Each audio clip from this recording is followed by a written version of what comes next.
Film Stars Don't Die in Liverpool is a new British film about the last couple of years in the life of Hollywood actress Gloria Grahame.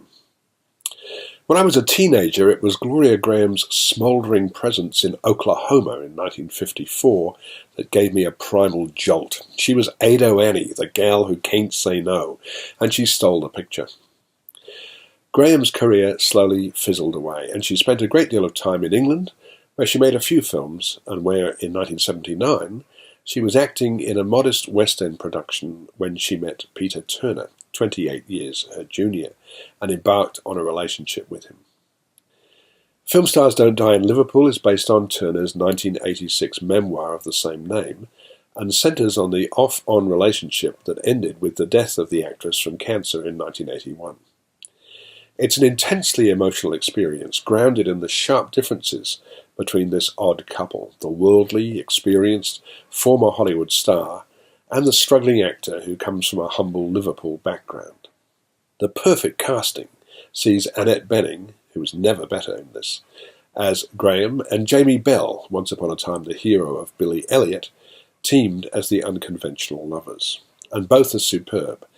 And they help overcome Paul McGuigan's rather pedestrian direction and some questionable production design decisions that make the interior of Peter's parents' Liverpool home appear far too large.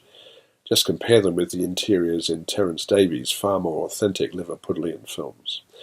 And they also make the backdrops of New York and Los Angeles far too obviously artificial. These are a little jarring, but it's to the credit of the two lead actors that the drawbacks are soon overcome as the viewer becomes engulfed in the story.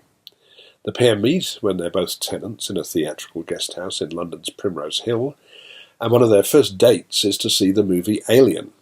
Peter's terrified, Gloria, or Glow as he calls her, is excited.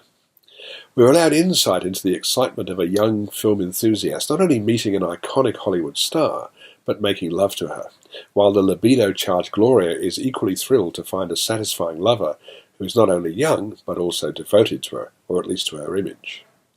His parents, Bella, Julie Walters, again playing Jamie Bell's mother, and Joe, Kenneth Cranham, are supportive, surprisingly so. Perhaps, yet it's clear that they too are flattered to have such a famous person in their house. A visit to Gloria's mother, Vanessa Redgrave, is rather less successful, especially after Gloria's sister, Joy, Frances Barber, bitterly recalls past scandals. The affair waxes and wanes, but when Gloria finds that she's terminally ill, it's Peter to whom she turns. And so the last part of the film takes us on a painful journey we know will not end well, and which becomes deeply moving because, despite her many faults, we've come to care for Gloria Grahame, a woman who lived perhaps not wisely, but who embraced life to the full.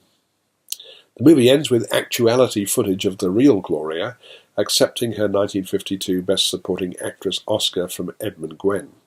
She doesn't have a speech, just a muttered word, and she's off the stage. It's as if she genuinely didn't expect to be honoured. When the film premiered at the Telluride Film Festival last year, many were certain that Bening would be up for an Oscar, but she hasn't been nominated, though she did receive a nomination for a BAFTA, the British Awards.